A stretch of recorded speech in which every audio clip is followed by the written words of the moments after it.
Sir తమరు మాట్లాడగలరండి? అందరికీ నమస్కారం. ఈరోజు ఆంధ్రప్రదేశ్లోని కొన్ని సంఘటనలు కానీ, లేదంటే ఈ ప్రభుత్వం చేస్తున్న కొన్ని ఆరోపణలు, అరాచకాలు కానీ భారతదేశం మొత్తం వినేటట్టుగా వైసీపీ ఎంపీలు పార్లమెంట్లో మాట్లాడటం అనేది నిజంగా సిగ్గుచేటు. ఇవాళ ఆంధ్ర రాష్ట్రంలో ఏం జరుగుతుంది, వీళ్ళు ఏం మాట్లాడుతున్నారు, అసలు ఆంధ్ర రాష్ట్రానికి ఏం కావాలి, మన పరిస్థితి ఏంటి అనే విషయాలు ప్రజలు ఖచ్చితంగా గమనించాల్సిన సమయం అయితే ఆసనమైంది. అమరావతిలో ఇన్సైడ్ ట్రేడింగ్ జరిగింది, అవినీతి అని చెప్పి చాలా ఘోరంగా అంతకుముందు 6 లక్షల కోట్ల అవినీతి జరిగిందని పుస్తకం వేశారు. ఆ పుస్తకంలో నుంచి మళ్ళీ కొన్ని అంశాలు తీసివేసి బుగ్గన రాజేంద్రనాథ్ రెడ్డి గారు అసెంబ్లీలో 4,000 ఎకరాలు అవినీతి జరిగింది, ఇన్సైడ్ ట్రేడింగ్ జరిగిందని చెప్పి ఆయన ప్రకటన చేయడం జరిగింది. అయితే దాని మీద మార్చి 20లో ఒక క్యాబినెట్ సబ్ కమిటీ, తర్వాత sit, expert committee, engineers committee, CBCID enquiry, ఇవాళ ఏసీబీతో ఎఫ్ఐఆర్ బుక్ చేశారు. అసలు అందుట్లో ఏముంది, వీళ్ళు 4,000 ఎకరాలకి లిస్ట్ ఎక్కడ పబ్లిష్ చేశారా, క్యాబినెట్ సబ్ కమిటీ ఏమి ఇచ్చింది అనేది ఇంతవరకు ఎక్కడ బహిర్గతం చేయలే. ఆ రోజున రాజేంద్రనాథ్ ఫైనాన్స్ మినిస్టర్ గారు కూడా పుస్తకం ఒక కాగితం పట్టు చదివాడు ఆయన. అయితే ఎందుకు వాళ్ళు దాన్ని పబ్లిష్ చేయలేదు, ఎందుకని ఆ లిస్టులో ఉన్న వాళ్ళ మీద అప్పుడే ఎఫ్ఐఆర్ ఎందుకు ఫైల్ చేయలేదు అనేది సమాధానం చెప్పాల్సిన బాధ్యత ఇప్పుడు వైసీపీ నాయకత్వం మీద ఉంది. అబద్ధాలను ప్రచారం చేయటంలో, అవినీతిని న్యాయంగా చేస్తే అంటే న్యాయంగా ఎలా చేయొచ్చు, అవినీతిని అనేది చట్టబద్ధ ద్వారా ఎలా చేయొచ్చు అనే ఈ 2 అంశాల మీద ఏదైనా స్కూల్ పెడితే మొత్తం వైసీపీ నాయకులందరూ అందులో టీచర్లుగా వేయచ్చు. చాలామంది ఈ జర్నలిస్టులు కానీ, సినిమా ఫీల్డ్లో ఉన్న వాళ్ళు కానీ దానికి సంబంధించిన స్కూళ్ళు పెడతా ఉంటారు. జర్నలిజం స్కూలు, లేకపోతే సినిమా ట్రైనింగ్ స్కూల్స్ పెడతా ఉంటారు. సీనియర్ యాక్టర్స్ని, సీనియర్ జర్నలిస్ట్ని అక్కడ టీచర్లుగా పెడతారు. అలాగే అబద్ధాలు ఎలా ఆడాలి, అబద్ధాలని ఎలా ప్రచారం చేయాలి, అబద్ధాలు నిజమని ఎలా ఒప్పించాలి, అవినీతి చేయాలి, ఎలా చేయాలి చట్టంలో ఉన్న లొసుగులను ఉపయోగించుకుని అనే ఈ 2 అంశాల మీద కనుక ఏదైనా కాలేజీ పెడితే ఆ కాలేజీలో వీళ్ళందరూ కూడా ఖచ్చితంగా టీచర్లు పనికొచ్చే వ్యక్తులందరూ కూడా వైసీపీలో ఉన్నారు. అంత ఘోరమైన అబద్ధాలు, అంత తీవ్రమైన అవినీతికి పాల్పడ్డ వీళ్ళు ఇవాళ అమరావతి ఇన్సైడ్ ట్రేడింగ్ గురించి మాట్లాడతారు. ఇవాళ ఎందుకని క్యాబినెట్ సబ్ కమిటీ రిపోర్ట్ కానీ, సిట్ రిపోర్ట్ కానీ, లేదంటే ఎక్స్పర్ట్స్ కమిటీ రిపోర్ట్ కానీ ఇవన్నీ కూడా బహిర్గతం చేయలేకపోతున్నారు? 4,000 ఎకరాలు అంటున్నారు. 4,000 ఎకరాలు ఎలా వచ్చింది, దాని డీటెయిల్స్ ఉన్నాయా? మేము జూన్ 14 నుంచి మార్చి 2015 దాకా ఈ క్యాపిటల్ సీడ్ ఏరియాలో అంటే 29 గ్రామాలు ఎన్ని రిజిస్ట్రేషన్ అయినాయి అని చెప్పి మేము అఫీషియల్గా అడిగితే 128 రిజిస్ట్రేషన్స్ అయినాయి. కేవలం రైతులు కొనుక్కున్న పొలాలు అవి. అయితే 4,000 ఎకరాలు ఎక్కడి నుంచి వచ్చినాయి, ఇది ప్రజలు కూడా తెలుసుకోవాలి. వీళ్ళు చెప్పిన లెక్క ఏంటంటే ఇవాళ క్యాబినెట్ కమిటీ నోటు మాకు రావడం జరిగింది. ఇందులో చాలా స్పష్టంగా చెప్పారు, a verification of the registration of the records revealed that at least, అంటే వాళ్ళకి లెక్క కూడా కరెక్ట్గా తెలియదు, at least 4,069.94 acres of land was purchased by persons prior to the information of location of the capital and the suspected benamies between 1st June 2014 and 31st December 2014. అంటే suspected benamis అంటే బినామీ అని కూడా వీళ్ళు ఎస్టాబ్లిష్ చేయలేరు. అంటే నా తమ్ముడు ఎక్కడన్నా ఇవాళ ఒక మంచి కారు, మంచి ఇల్లు కొనుక్కుంటే నా బినామీ. ఇది వైసీపీ చెప్పే రాజకీయం. అది 4,000 ఎకరాలు. ఆ 4,000 ఎకరాలు లెక్క ఎలా పెట్టారంటే వాళ్ళు 1,690 ఎకరాలు ఏదో సింగపూర్ కన్సార్టియంకి ఇచ్చారో అది కూడా 4,000 ఎకరాల్లో కలిపారు. నువ్వు క్యాన్సిల్ చేసావు దాన్ని. అలాగే ఒక 500 ఎకరాలు, 524 ఎకరాలు క్యాపిటల్ ఏరియాలో కాకుండా సిఆర్డి ఏరియాలో ఉంది. సిఆర్డిఏ ఏరియా వేరు, క్యాపిటల్ ఏరియా వేరు. ఇది ప్రజలు కూడా గమనించాలి. వీళ్ళు అబద్ధాలు ఎంత చక్కగా చెప్తారంటే, సిఆర్డిఏ ఏరియా అంటే క్యాపిటల్ రీజన్ డెవలప్మెంట్ అథారిటీ, క్యాపిటల్కి షాడో ఏరియా. అంటే హైదరాబాద్లో మనకి జిహెచ్ఎంసి వేరు, హెచ్ఎండిఏ వేరు. హైదరాబాద్ మెట్రో డెవలప్మెంట్ అథారిటీ అంటే హైదరాబాద్ చుట్టుపక్కల మనకు గతంలో ఉడా ఉండేది, తెనాలి, గుంటూరు, విజయవాడ కలిపి కూడా విజిటి, అటువంటి సంస్థ అది. దాంట్లో కోర్ క్యాపిటల్, క్యాపిటల్ 2 అంశాలు ఉన్నాయి. కోర్ క్యాపిటల్ అంటే అడ్మినిస్ట్రేటివ్ క్యాపిటల్, అది కేవలం 1600 ఎకరాల్లో ఉంది. క్యాపిటల్ మొత్తం రైతులు ఎక్వైర్ చేసిన 33,000 ఎకరాల్లో ఉంది. సిఆర్డిఏ దాదాపు 8,603 చదరపు కిలోమీటర్ల దూరంలో ఉంది. అంటే ఓ జిల్లాలో దాదాపు సగం సిఆర్డిఏ ఏరియాలో ఉంది. ఆ ఏరియాలో ఉంది కాబట్టి ఇది కూడా ఇన్సైడ్ ట్రేడింగు. అంటే 500 ఎకరాల్లో ప్రధానంగా వీళ్ళు చెప్పిన అబద్ధం ఏంటంటే, బాలకృష్ణ గారి వియ్యంకుడు కిరణ్ కుమార్ రెడ్డి గారి టైంలో 498.93 ఎకరాలు జయంతిపురంలో విబిసి ఫెర్టిలైజర్స్ పెడతాకని చెప్పి ఆ రోజున ₹1,00,000కి 1 ఎకరం కిరణ్ కుమార్ రెడ్డి గారు అలాట్ చేస్తే, ₹1,00,000 కరెక్ట్ కాదు, ఇది ల్యాండ్ కాస్ట్ ఎక్కువ ఉందని చెప్పి తెలుగుదేశం ప్రభుత్వం 2015లో దాన్ని 13 లక్షలు చేసింది. చేస్తే 13 లక్షల రేటు మాకు అవసరం లేదు, మేము ఆ ప్రపోజల్ కూడా విరమించుకున్నామని చెప్పి వాళ్ళు ల్యాండ్ తీసుకోలేదు, కేవలం జీవో ఇవ్వడం వల్ల జరిగింది. ఇక ప్రజలందరూ గమనించాల్సిన ఒక విషయం ఉంది. కిరణ్ కుమార్ రెడ్డి గారు ఎకరం ₹1,00,000 ఇస్తే తెలుగుదేశం ప్రభుత్వం ఎకరం 13 లక్షలకు చేసింది. సో 13 లక్షలు మాకు వర్కౌట్ కాదు, అయినా మేము ఫ్యాక్టరీ పెట్టే ఉద్దేశాన్ని విత్డ్రా చేసుకున్నామని చెప్పి వాళ్ళు 498 ఎకరాలకి అసలు ఎట్టి పరిస్థితుల్లో కూడా అందులో అడుగు కూడా పెట్టలేదు వాళ్ళు. ఇదంతా పేపర్ మీద జరిగిన ట్రాన్సాక్షన్. దీన్ని తీసుకొచ్చి ఇన్సైడ్ ట్రేడింగ్లో 4,000 ఎకరాల్లో కలిపారు వీళ్ళు.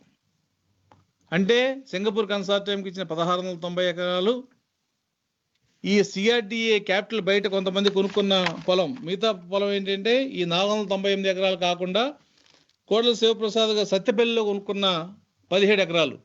సత్యపల్లి కింద క్యాపిటల్ సంబంధం ఉందండి. ఇక్కడ 17 ఎకరాలు కొనుక్కుంటే అది ఇన్సైడ్ ట్రేడింగ్ అట. అలాగే లింగం రమేష్ మొవ్వ దివితాలూకా దగ్గర ఉన్న మొవ్వ మండలంలో వాళ్ళ విలేజ్ దగ్గర ఎకరం 76 సెంటు, 1 ఎకరం 76 సెంటు ఇన్సైడ్ ట్రేడింగ్ మొవ్వలో కొనుక్కుంటే.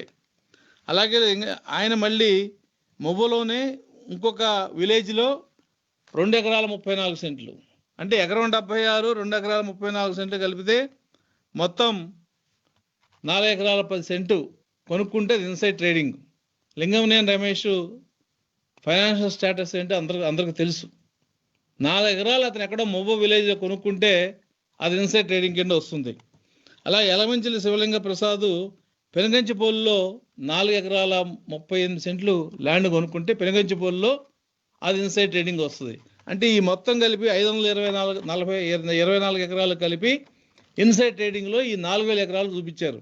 అంటే 524 ఎకరాలు ప్లస్ 1,691 సింగపూర్కి ఇచ్చిన ల్యాండు. అలాగే ఈ ల్యాండ్ పూలింగ్లో 2,353 ఎకరాలు రైతుల అసైన్మెంట్ ల్యాండ్ కూడా ల్యాండ్ పూలింగ్లోకి వచ్చింది. అసైన్మెంట్ ల్యాండ్ ప్రభుత్వం తీసుకుని వాళ్ళకు ప్రొటెక్షన్ కూడా ఇచ్చింది. మనం పిఓటి యాక్ట్ని అమెండ్ చేసాం ఫిబ్రవరి 2020లో. ల్యాండే కాదు, హౌస్ సైట్స్ కూడా దాంట్లో తీసుకొచ్చి ఏదైతే ప్రభుత్వం హౌస్ సైట్స్ ఇస్తుందో దాన్ని 20 సంవత్సరాల వరకు అమ్మటాకు లేదు అని చెప్పే ప్రొటెక్షన్ ఇచ్చే ఆర్డినెన్స్ కూడా మనం ఇచ్చి అసైన్మెంట్ ల్యాండ్లు కూడా తీసుకుని వాళ్ళకి ఆ దామాషాలో బహుశా 800 గజాలు అనుకుంటా వాళ్ళకి ఇచ్చే ఏర్పాటు కూడా అందులో చేయడం జరిగింది. ఈ 2,353 ఎకరాలు ప్లస్ ఈ 1,691 ఎకరము ప్లస్ ఈ 500 ఎకరాలు అన్నీ కలిపి 4,000 ఎకరాలు ఇన్సైడ్ ట్రేడింగ్ అని చెప్తారు. ఆ రిపోర్ట్లోనే ఒక స్టేట్మెంట్ కూడా ఇచ్చారు. ఏమని? Lingamaneni Ramesh purchase large parcels of land in his name, in the name of his wife, అలాగే డాటర్ అని చెప్పి రాశారు. ఎంత కొన్నారు? నీ దగ్గర రికార్డు ఉంది కదా, వాళ్ళ పేర్లు కూడా చెప్పారు కదా. Large parcels of land in his name కొంటే నీ రికార్డ్ ఏది? ఎందుకు నువ్వు స్టేట్మెంట్ అలా ఇన్కంప్లీట్గా వదిలేశారు? అంటే లింగం రమేష్ రియల్ ఎస్టేట్ అందరికీ తెలుసు, వాళ్ళు వ్యాపారం చేయకూడదా, కొనకూడదా ఇక్కడ? అలాగే పొంగునూరు నారాయణ గారు ఫార్మర్ మున్సిపల్ మినిస్టర్, ఈ క్యాపిటల్లో అతని భాగస్వామ్యం ఎక్కువ ఉంది. ఆయన 55 ఎకరాలు కొన్నారని చెప్పి రాజేంద్ర రెడ్డి గారు అసెంబ్లీలో చెప్పాడు. కానీ మీరు కింగ్ ఆఫ్ కరప్షన్ పుస్తకంలో పొంగునూరు నారాయణ గారు 3129 ఎకరాలు కొన్నారు అని చెప్పి మీరు పబ్లిష్ చేశారు. ఆ 3129 ఎకరాలు అసెంబ్లీకి వచ్చేటప్పటికి 55.2 ఎకరాలు అయింది. అంటే మీరు చెప్పిన అబద్ధం ఏంటి? 3000 ఎకరాలు కొన్నాడని చెప్పి ఆ రోజు పుస్తకంలో వేసి జనాన్ని మోసం చేశారు. దాన్ని నిలబడ్డారా? అసెంబ్లీకి వచ్చేప్పటికి 55 ఎకరాలు ఉన్నారు, కానీ రికార్డు ఎక్కడా కూడా బినామీస్ అట. ఒక 6 పేర్లు రాశారు. కొమ్మలపాటి శ్రీధర్ ఎక్స్ఎమ్మెల్యే 68 ఎకరాలు కొన్నాడు, పత్తిపాటి పుల్లారావు గారు 38 ఎకరాలు కొన్నాడు, నారా లోకేష్ గారు 62 ఎకరాలు కొన్నాడు in the name of Vemuru Ravikumar. అలాగే రావుల కిషోర్ బాబు గారు 40 ఎకరాలు కొన్నాడు, కోడెల శివప్రసాద్ గారు 17 ఎకరాలు కొన్నాడు. ఎక్కడ కొన్నాడు 17 ఎకరాలు? ఆయన సొంత ఊళ్ళో కొనుక్కున్నాడు, సత్తెనపల్లిలో కొనుక్కున్నాడు. అంటే ఇవన్నీ కూడా వాళ్ళు ఏం చెప్తున్నారు? Shri Pullarao, the then minister in the government of Andhra Pradesh, purchase lands to the extent of 38.84 cents in the name of his benami. అన్నిటికీ బినామీ బినామీ బినామీ రాసుకుంటూ వచ్చారు. లోకేష్ గారు కూడా వేమూరు రవికుమార్ బినామీ అని చెప్పి మీ క్యాబినెట్ రిపోర్ట్లో ఉంది. బినామీ అని కనుక నువ్వు ఎస్టాబ్లిష్ చేయదలుచుకుంటే ఏ చట్టం ప్రకారం యాక్షన్ తీసుకోవాలో తెలియని పరిస్థితుల్లో వాళ్ళ ప్రభుత్వం ఉంది. బినామీ యాక్ట్ కింద state government has no right. Income tax has to take an action benami act కింద, అది సెంట్రల్ యాక్ట్. అది ఇన్సైడ్ ట్రేడింగ్ ఎక్కడ క్యాబినెట్ రిపోర్ట్లో ఇన్సైడ్ ట్రేడింగ్ జరిగిందని ఎక్కడ రాయలా, బినామీ కింద కొన్నారని చెప్పి రాస్తున్నారు. అంటే ప్రజలకు చెప్పేది ఒకటి, నువ్వు వేసిన పుస్తకాలు ఆ రోజున ఎలక్షన్లో ప్రజలందరినీ మోసం చేసి ప్రజలకి మేకని కుక్కని నమ్మించి అధికారంలోకి వచ్చారు మీరు. ఇవాళ అసెంబ్లీలో ఏం చెప్తారు మీరు? 4000 ఎకరాలు, ఈ 4000 ఎకరాలకి ఇది. ఈ ల్యాండ్ అంతా ఎవరి దగ్గర ఉంది? 1690 ఎకరాలు సింగపూర్కి ఇచ్చింది, మీ దగ్గరే ఉంది. బాలకృష్ణ గారి వియంకుడు వాళ్ళకి ఇచ్చిన విబిసి ఫెర్టిలైజర్కి ఇచ్చిన ల్యాండ్ అసలు వాళ్ళు తీసుకో ఆ ల్యాండ్ నీ దగ్గరే ఉంది. ఇవాళ రైతుల ల్యాండ్ ఏదైతే అసైన్మెంట్ ల్యాండ్ ఉందో అది పట్టాలు ఇవ్వకుండా రిజిస్ట్రేషన్స్ ఆపేసి నీ కంట్రోల్లో పెట్టుకున్నావు. అలాగే గవర్నమెంట్ ఇన్స్టిట్యూషన్కి ఇచ్చాం ల్యాండ్, అది డబ్బులు ఏదైతే పే చేయలేదో ఆ ఇన్స్టిట్యూషన్స్ ల్యాండ్ అంతా కూడా ప్రభుత్వం వద్ద ఉన్నట్టు లెక్క ఇవాళ. సో ఏదైతే గత ప్రభుత్వం రైతులతో అగ్రిమెంట్ చేసుకుందో ఆ అగ్రిమెంట్లను తొంగలో తొక్కి ఈ రాజధాని నాశనం చేయడం కోసం, ఈ క్యాపిటల్ని ఆర్థికంగా డెవలప్ కాకుండా చేయడం కోసం నువ్వు ఇన్సైడ్ ట్రేడింగ్ అనే ఒక కొత్త పదాన్ని తీసుకొచ్చి ఇవాళ నీ రిపోర్ట్లు ఎక్కడా కూడా ఇన్సైడ్ ట్రేడింగ్ అనే పదం వాడకుండా బినామీ అనే పదం వాడి ఏ సెక్షన్లో అప్లై అవుతో తెలియని ఒక మూర్ఖత్వపు ఫ్యాక్షనిస్ట్ యాటిట్యూడ్లో ఇవాళ నువ్వు అమరావతిని నాశనం చేసి కక్షపూరితంగా తెలుగుదేశం నాయకుల్ని అరెస్ట్ చేయాలని ఆలోచిస్తే ఇది చెల్లదు. డియర్ వైసీపీ లీడర్స్, మీరు చట్టాల గురించి తెలుసుకోండి. ఇవాళ ఎన్ని అబద్ధాలు. బాలకృష్ణ గారి వియంకుడికి ల్యాండ్ ఇచ్చాము 498 ఎకరాలు జగ్గయ్యపేట దగ్గర. ఆ ల్యాండ్ నీ దగ్గర ఉంది, వాళ్ళు కనీసం తీసుకోలేదు, మాకు వర్కౌట్ కాదని చెప్పి. అలాగే యనమల రామకృష్ణ గారి అల్లుడు 2013లో 9 ఎకరాలు కొనుక్కుంటే ఆయన ఇక్కడ ల్యాండ్ ఉంది, నేను పొరపాటున ఏదన్నా 2012లో 13లో ల్యాండ్ కొనుక్కుని ఉంటే నా పేరు ల్యాండ్ ఉంది కాబట్టి ఇది ఇన్సైడ్ ట్రేడింగ్. అలాగే వేమూరి రవికుమార్, అతను ఎన్ఆర్ఐ, అక్కడ చాలా రెప్యూటెడ్ పర్సన్ అతను ల్యాండ్ కొనుక్కుంటే అతను లోకేష్ బినామీ అట. అంటే రేపొద్దు సజ్జల రామకృష్ణారెడ్డి గారు కూడా జగన్మోహన్ రెడ్డి బినామీ అంటే ఒప్పుకుంటారా? ఆర్కే జగన్మోహన్ రెడ్డి బినామీ అంటే ఒప్పుకుంటారా? అంటే మన స్నేహితులు కానీ, మన బంధువులు కానీ, మనకి తెలిసిన వాళ్ళు కానీ ఆశలుకుంటున్న మన బినామీ. ఇది మీరు చేసిన ప్రచారం. అలాగే నారాయణ గారు, ఆయన చేసిన అల్లరి పనిగట్టుకుని నారాయణ గారిని చాలా వరకు ఆయన సోషల్ స్టాటస్ని దిగదార్చిన పరిస్థితి. ఇవాళ కోడెల శివప్రసాద్ గారు ఎందుకు చనిపోయారండి? ఆత్మాభిమానం. ఆయన నిబద్ధత నాయకుడు కాబట్టి ఈ ఆరోపణలు తట్టుకోలేక ఆత్మాభిమానంతో చనిపోయాడు ఆయన. నారాయణ గారు మీద నువ్వు 3,000 ఎకరాలు కొన్నావని చెప్పి పుస్తకంలో వేసి 55 ఎకరాలు అసెంబ్లీలో చెప్పి ఇవాళ నారాయణ గారి మీద 1 సెంటు ల్యాండ్ లేదు, ఆయన చుట్టాల పేర్లు ఉంది, ఆయన టీచర్ల పేరు ఉందంటే ఏంటిది? ఈ అబద్ధాలు ఏంటి? అబద్ధాల మీద బతుకుతున్నారు. ఒక నాయకుడు అంటాడు, అంబటి రాంబాబు గారు, మీరుగా సిబిఐ ఎంక్వైరీ అడగండి. నేను అడుగుతున్నాను మిస్టర్ రాంబాబు, నీకు ధైర్యం ఉంటే మీ నాయకుడిని, అయ్యా నా మీద కేసులు పెట్టి 10 సంవత్సరాలు అయింది, ఈ సుప్రీంకోర్టు తీర్పు ప్రకారం నా కేసులన్నీ కూడా 3 నెలల్లో తీర్చండి అని చెప్పి ధైర్యం ఉంటే మీ నాయకుడిని కోర్టులో అఫిడవిట్ వేయమను, మేము సిబిఐ ఎంక్వైరీ అడుగుతాం అమరావతి భూముల మీద. ఇదేం త్రేతాయుగం కాదు శీతల అగ్ని ప్రవేశం చేయటానికి. మీరు శ్రీరామచంద్రుడు కాదు మేము ప్రూవ్ చేసుకోవడానికి. కాబట్టి మీరు అడగండి అంటే మీరు అది అడిగితే మేము ఇది అడుగుతాం. మీ నాయకుని అఫిడవిట్ వేయమనండి కోర్టులో.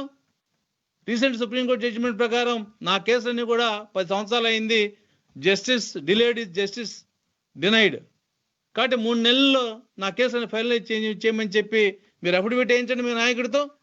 మేము మా నాయకుడితో సిబిఐ ఎంక్వైరీ వేయమని మేము అడుగుతాం. కాబట్టి మాట్లాడటం గొప్ప కాదు. ఏంటి ఇందుట్లో అవినీతి? ఏం పగలు తీశారు మీరు? మార్చి నుంచి సెప్టెంబర్ దాకా 6 నెలల్లో మీరు ఏం పగలు తీశారు, ఏం పగలు కొట్టారు, ఏం పీకారు? 1 గజం ల్యాండ్ని అవినీతిని చేశారా? మీ అవినీతి పరిస్థితి ఏంటి? మీరు scam, land scam, mine scam, wine scam, ఇవాళ ఇళ్ల స్థలాల్లో దోపిడీ. మరి హైకోర్టు రాజమండ్రి దగ్గర భూములు కొట్టేసింది కదా, అవి ఇళ్ల స్థలాలకు ఇవ్వడానికి లేదని కొట్టేసి ఎందుకు కొట్టేసింది? ఎన్నో ఇళ్ల స్థలాల మీద స్టే ఇచ్చింది కదా హైకోర్టు. ఏమనంటే జ్యుడిషియరీ మీద అటాక్. అంటే మీకు 150 సీట్లు వస్తే మీరు రాజ్యాంగానికి చట్టానికి అతీతులా? ఈ అవినీతిలో కూరుకుపోయి 13 ఛార్జ్ షీట్లు 13 కేసులు పెట్టిన మీరు మా గురించి మాట్లాడే మోరల్ రైట్ మీకు లేదు. డియర్ అంబటి రాంబాబు గారు, మీరు చాలా బాగా మాట్లాడతారు. నేను మళ్ళీ రిపీట్ చేస్తున్నా, మేము సిబిఐ ఎంక్వైరీ మేము ఎంచుకున్న లెటర్ మేము రెడీ చేస్తాం మా బాస్తో చెప్పి. మరి మీ బాస్తో చెప్పి సుప్రీంకోర్టు జడ్జిమెంట్ ప్రకారం మేము చట్టాన్ని గౌరవించే వాళ్ళం కాబట్టి 3 నెలల్లో నా కేసులను ఫైనలైజ్ చేయండి అని అఫిడవిట్ మీరు ఫైల్ చేయగలుగుతారా కోర్టులో? అది మీరు రెడీ అవుతే మేము రెడీయే. మీ ల్యాండ్ అవినీతులన్నిటి మీద మేం కాదు కామెంట్ చేసి, సుప్రీంకోర్టు కామెంట్ చేసింది మీ అవినీతి మీద. ఇంత వాల్యూమ్ ఆఫ్ అవినీతి అనేది చాలా ఇల్లీగల్గా, అంటే లీగల్గా ఉన్న ఫ్లాస్ అన్ని వాడి ఇటువంటి అవినీతి చేయటం అనేది హిస్టారిక్ అని చెప్పి సుప్రీంకోర్టే కామెంట్ చేసింది. కాబట్టి అవినీతికి, రాజ్యానికి రారాజు మీరు, అబద్ధాల స్కూల్లో ప్రొఫెసర్స్ మీరు. ఇవాళ ప్రజలను తప్పుదారి పట్టిస్తున్నారు. 151 మంది ఎమ్మెల్యేలు ఒక మేకను పట్టుకుని కుక్క అంటే 152 ఎమ్మెల్యే ఏమోలో 151 మంది అన్నారు కాబట్టి ఇది కుక్కనేమో అనే పరిస్థితి తీసుకొచ్చారు మీరు. ఈ 4,000 ఎకరాలకి లిస్ట్ పబ్లిష్ చేయండి మీరు. మీ రిపోర్ట్ ఇది, మా రిపోర్ట్ కాదు, మీ క్యాబినెట్ నోట్. ఈ 4,000 ఎకరాలు ఏమిటని లిస్ట్ పబ్లిష్ చేయండి. మరి అసెంబ్లీలో చెప్పిన దానికి విలువ ఏంటి? మీ ఫైనాన్స్ మినిస్టర్ అసెంబ్లీలో చెప్పాడు ఇవన్నీ బినామీలని. మరి ఎందుకు అరెస్ట్ చేయాలా? ఆ రోజు ఎందుకు ఎఫ్ఐఆర్ ఫైల్ చేయాలా? ఇవాళ ఎందుకు ఎఫ్ఐఆర్ ఫైల్ చేశారు మీరు? ఏసీబీ పరిధి ఏంటి? ఇన్సైడ్ ట్రేడింగ్ ఏసీబీ కింద వస్తుందా? బినామీలు ఏసీబీ కింద వస్తాయా? ఏమనంటే బోండా ఉమా గారు ముందే చెప్పాడు హైకోర్టు జడ్జిమెంట్ వస్తుందని చెప్పాను. అవును, నువ్వు చట్టవిరుద్ధంగా చేస్తుంటే చట్టం కళ్ళు మూసి కూర్చుంటుందా? రాజమండ్రి భూములకు హైకోర్టు జడ్జిమెంట్ ఎందుకు ఇచ్చింది? ఎక్వైర్ చేయొద్దని. 6 అడుగుల నీళ్ళు మునిగిపోయే నేల నువ్వు పేదలకు ఇళ్ల స్థలాలు ఇస్తావా? కాబట్టి ఈ అబద్ధాలు చెప్పడం అనేది మీకు మనం పుట్టగానే చిగురు పాలు పోస్తారు పిల్లల బలం కోసం. ఆ చిగురు పాలు బదులు మీరు అబద్ధాలు నేర్చుకుని పుట్టారో అనిపిస్తుంది ఇవాళ. మీ పుస్తకంలో 6 లక్షల కోట్లు అన్నారు. 3000 ఎకరాలు పి నారాయణ గారు ఎక్వైర్ చేశారని రాశారు, పేజీ నెంబర్ 134. అసెంబ్లీలో ఏం చెప్పాడు మీ ఫైనాన్స్ మినిస్టర్ గారు? 55 ఎకరాలు అన్నాడు. కానీ డాక్యుమెంట్ ఎన్నిటికి ఉంది? 0. ఏమన్నా అంటే వాళ్ళ కాలేజీలో పనిచేసే వాళ్ళు కొనుక్కున్నారు అంటే వాళ్ళ కాలేజీలో పనిచేసే వాళ్ళు అడుక్కోవాలా? వాళ్ళ కాలేజీలో పనిచేసే వాళ్ళు జీతాలు ఎంత ఉంటాయి? ఒక్కొక్కళ్ళకి మంచి వాళ్ళకి నెలకు ₹1,00,000 ఉంటుంది. నెలకు ₹1,00,000 ఇచ్చేవాడు పొలం కొనుక్కోలేడా? వాళ్ళ పిల్లలందరూ కూడా భారతదేశంలో పర్టికులర్ ఆంధ్రప్రదేశ్ పిల్లలందరూ కూడా ఎన్ఆర్ఎస్ అయ్యి చక్కగా ఫైనాన్షియల్ సెటిల్ అయ్యారు. వాళ్ళందరూ డబ్బులు ఇక్కడికే పంపిస్తున్నారు. అందుకే మన ఫారిన్ రిజర్వ్స్ బ్రహ్మాండంగా పెరిగినాయి. దుబాయ్, అమెరికాలో వెళ్ళిన మన సాఫ్ట్వేర్ ఇంజనీర్స్, దుబాయ్ వెళ్ళిన మన దీని వలన వాళ్ళు ఇండియన్ ఎకానమీలో ఫారెక్స్ రిజర్వ్స్ వలన ఎంత డెవలప్ అయింది తెలుసా మీకు? మరి వాళ్ళు ఏం చేస్తారు? ఇన్వెస్ట్మెంట్ ఎక్కడ పెడతారు? ఎవడు ఊళ్ళో అటు పెట్టుకుంటాడు. కొనుక్కున్నారు అంటే నారాయణ గారి స్కూల్లో పనిచేస్తే పాపం అది. మా తమ్ముడు రేపొద్దు కారు కొనుక్కుంటున్నాడు, పాపమా? కొనుక్కోకూడదా? ఏమనంటే మీరే సిబిఐ ఎంక్వైరీ వేయించుకోండి. మేము వేయించుకుంటాం. ఈ త్రేతాయుగం కాదు, మీరు శ్రీరాముడు కాదు. అదైతే ఆ కాలం అయితే కరెక్టే, మేమే ప్రూవ్ చేసుకునే వాళ్ళం. కాబట్టి మీరు అబద్ధాలు మానుకోండి, నిజాలు చెప్పండి. నేను ఇప్పటికైనా ఛాలెంజ్ చేస్తున్నా వైసీపీ నాయకులకి. ఈ 4,000 ఎకరాలకు డీటెయిల్ లిస్ట్ మీరు పబ్లిక్ డొమైన్లో పెట్టండి. ఎక్కడో సీక్రెట్గా పెట్టుకోవడం కాదు. ఈ బినామీ యాక్ట్ కింద మీకు అధికారం ఉందా లేదా? లోకేష్ రవికుమారు బినామీయా? అది సజ్జల రామకృష్ణారెడ్డి జగన్మోహన్ రెడ్డి బినామీ కదా? మీ విజయసాయి రెడ్డి ఎవరికి బినామీ? మీ రామకృష్ణారెడ్డి ఎవరికి బినామీ? బినామీ అంటే అర్థం ఏంటి? ఆ చట్టం కింద ఎవరు యాక్షన్ తీసుకోవాలి? ఈ మాత్రం అవగాహన లేని మనుషులు మాట్లాడుతూ ఏదో అధికారం ఉందని చెప్పి మీ ఇష్టం చేస్తే కోర్టు ఊరుకోవు. బహుశా మీకు ఇంకా అవగాహన లేదేమో. సుప్రీంకోర్టు కూడా చాలా స్పష్టంగా చెప్పింది. రాష్ట్రం యొక్క పరిధి ఏంటి, మీ అధికారాలు ఏంటని చెప్పి చాలా అంశాలు సుప్రీంకోర్టు స్పష్టంగా చెప్పింది. మీ అధికారులు ఏంటో ఫస్ట్ తెలుసుకోండి. మీకు 151 సీట్లు ఇచ్చింది ప్రజలు, వాళ్ళు ఆశించింది వేరు. మీరు ఏదో చేస్తారని చెప్పి మీకు 151 సీట్లు ఇచ్చారు. కానీ వాళ్ళు మీరు చేస్తుంది ఏంటి? దుర్మార్గం, అరాచకం. మన R&B టెండర్స్లో అన్ని కడప సంబంధించిన కాంట్రాక్టర్లకు వస్తుందా అంటే ఆంధ్రప్రదేశ్ ఎవరు కాంట్రాక్టర్ లేరా? వాళ్ళు ఒకళ్ళే కాంట్రాక్టర్లు, ఒకే ఫరమా? ఏమి రౌడీజం, ఏమిటి అరాచకం? మీకు చిత్తశుద్ధి ఉంటే విశాఖపట్నం భూముల్లో జరిగిన అవినీతి, అరాచకాలు, మీరు పేదలకు ఇళ్ల స్థలాలు ఇస్తామని చెప్పి 40,000 ఎకరాలు తీసుకోవడంలో మీరు ఖర్చు పెట్టబోయే 9,000 కోట్లు ఎంత అవినీతి ఉంది, వీటన్నిటి మీద కూడా మీరు సిబిఐ ఎంక్వైరీ ఇద్దాం, అడగండి. అన్నిటి మీద. అసలు ఆంధ్రప్రదేశ్లో 2014 నుంచి ఇవాళ వరకు అమరావతి, విశాఖపట్నం ఇళ్ల స్థలాలకు ఇచ్చిన భూములు, ఈ 3 అంశాల మీద సిబిఐ ఎంక్వైరీ మీరు అడగండి. మేము కూడా దానికి సిద్ధమే.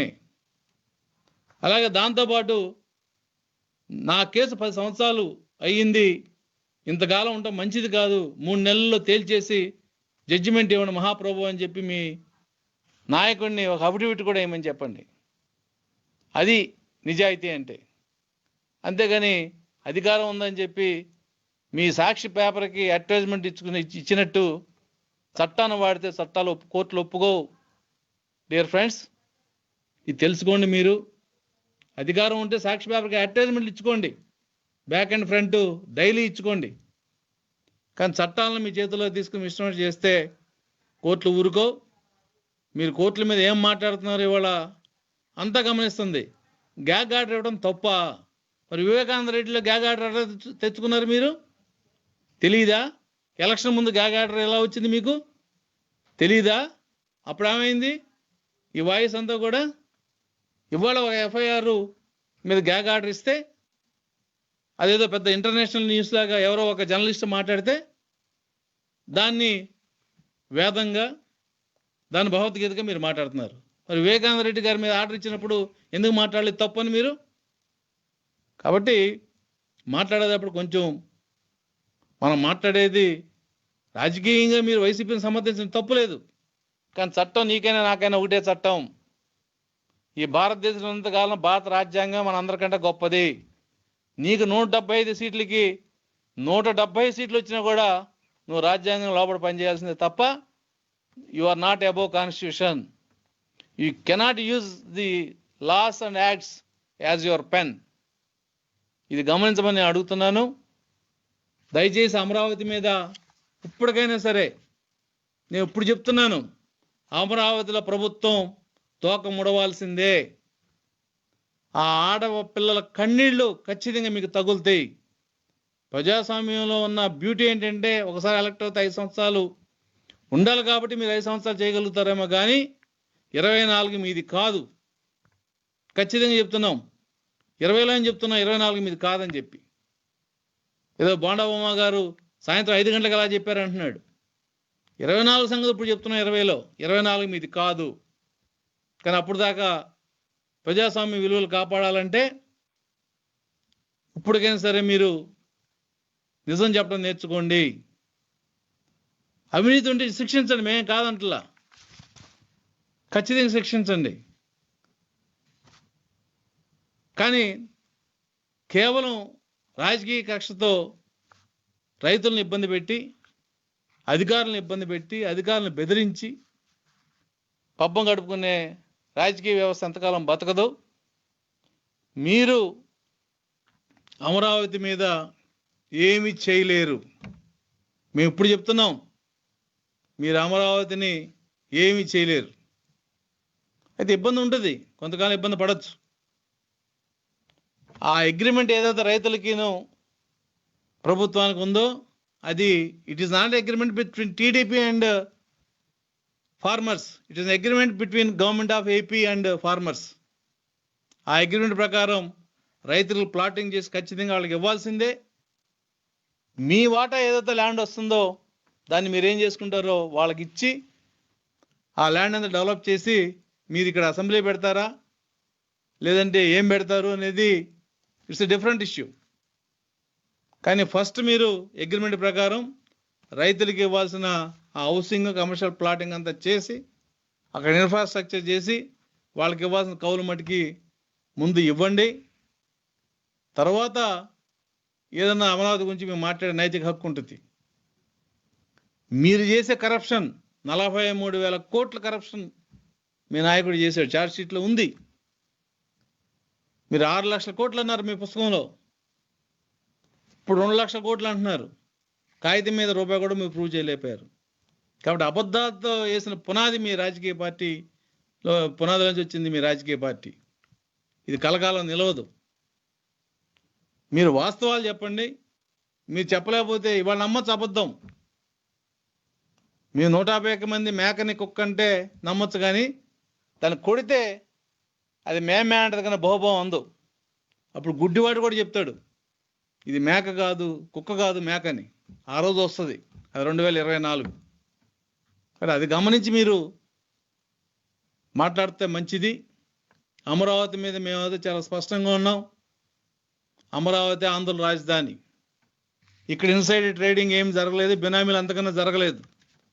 మీరు ఎన్నైనా వేసుకోండి, సిట్ వేస్తారా, క్యాబినెట్స్ కమిటీ వేస్తారా, సిబిసిఐడి ఎంక్వైరీ వేస్తారా, ఏమో మీ ఇష్టం వచ్చిన వేసుకోండి, we are ready to face it. కానీ అరాచకంగా చట్టాన్ని చేతిలో తీసుకుంటే మట్టికి మేము చూస్తూ ఊరుకుంటాం. ఇవాళ హైకోర్టులు కూడా మిమ్మల్ని కామెంట్ చేస్తున్నాయంటే సిగ్గుపడాలా. అటువంటిది పోయి అన్నీ వదిలేసి రోడ్డు మీదకి వచ్చి మీరు ఏదో ప్రతివతలాగా శ్రీరామచంద్రలా మాట్లాడుతున్నారు. మేము సీతలాగానే ఉన్నాం, కానీ మీరు శ్రీరామచంద్రలా లేరు. కాబట్టి మమ్మల్ని మీరు ప్రూవ్ చేసుకోండి అంటే ఇదేం త్రేతాయుగం కాదు. ముందు మీరేంటో చెప్పండి, తర్వాత మేము ప్రూవ్ చేసుకోలేదో మేము ఆలోచించి చెప్తాం. ఏదైనప్పటికి కూడా అమరావతిలో ఇన్సైడ్ ట్రేడింగ్ జరిగిందని నోటి మాట కాదు, కాగితాలు బయట పెట్టండి, డిబేట్ పెట్టండి, ఖచ్చితంగా దాని మీద మేము మాట్లాడతాం. మీ ఆరోపణలు ఎంతవరకు వాస్తవం, మీ ఆరోపణలు పసుందా లేదా, డాక్యుమెంట్ సహా మేము ముందుకు వస్తాం. ఆ రోజున అవినీతి మీదా మాదా అనేది తేలుతుంది. మరి ఇప్పటికైనా సరే మేము మిమ్మల్ని కోరేది ఒకటే, ముందు రైతులకు ఇవ్వాల్సిన అమౌంట్లు కానీ, రైతులకు ఇవ్వాల్సిన భూమి కానీ ముందు వాళ్ళకి ఇవ్వండి. వాళ్ళటు భూమి లేక, ప్రభుత్వం అగ్రిమెంట్ ప్రకారం ఇవ్వాల్సిన ప్లాట్లు లేక అగమగోచరంగా దాదాపు ఇంకో 2-3 నెలలు అయితే సంవత్సరం అవుతుంది వాళ్ళు సమ్మె మొదలుపెట్టి. అది మంచిది కాదు ఈ రాష్ట్రానికి. అందులో మహిళలు ఎక్కువ మంది ఉన్నారు. మీకున్న కొలగజ్జి అమరావతిలో రైతులకు లేదు, మాకు అంతకంటే లేదు. అది మాకు అంటగట్టాలని ప్రయత్నం చేయొద్దు.